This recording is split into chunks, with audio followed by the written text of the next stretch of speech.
Sometimes you read a book that you just are left wondering, how can someone write so eloquently? Or you think this might be the next American classic or epic novel. And today I'm going to talk about just one of those books, The Heaven and Earth Grocery Store by James McBride.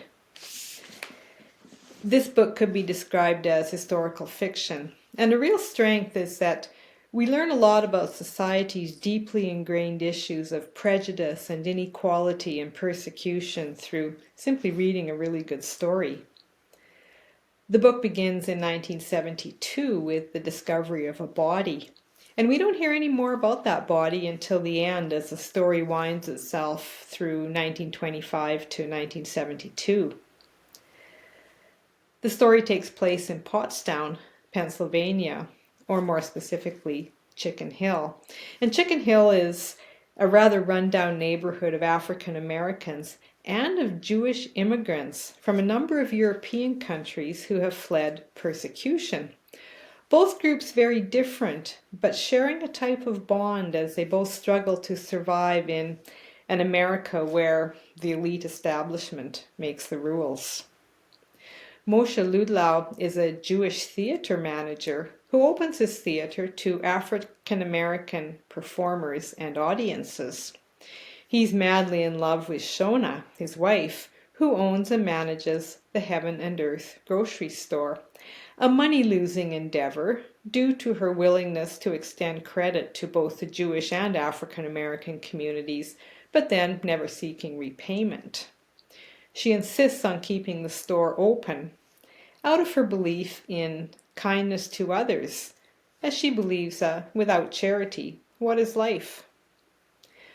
When state officials look for a deaf black child with the plan to institutionalize him, Shona leads the way in protecting and harboring him safe from that fate. There are a lot of twists and turns and interconnected relationships in this story, and you might want to keep note of all the characters, some quite eccentric. Besides Moshe and Shona, you'll meet people like Fatty, Big Soap, Dodo, Monkey Pants, Paper, Son of Man, Snooks. I like the fact that the author doesn't glorify any one group of people.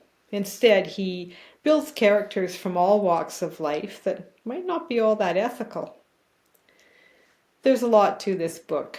There's Jewish persecution and immigration, African American struggles for equality and opportunities and living standards, poverty, systems that are made to self-perpetuate themselves, manipulation, greed, physical disability, and infighting between and within groups. There's questionable behavior and some violence and some sexual misconduct.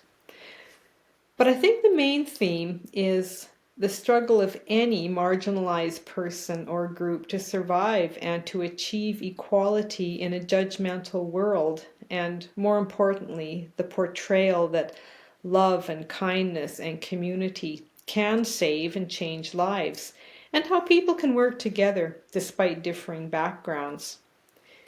And it might be a large act of kindness and togetherness, or a simple act when you most need it from someone you least expect. As always, read to the end of the epilogue for a little tug at your heart. This is an intricate and intelligent read, and at times you might think it moves slowly, but it's a real story in the making and worth pursuing. I had to reread some passages just to get the full richness and meaning from this author.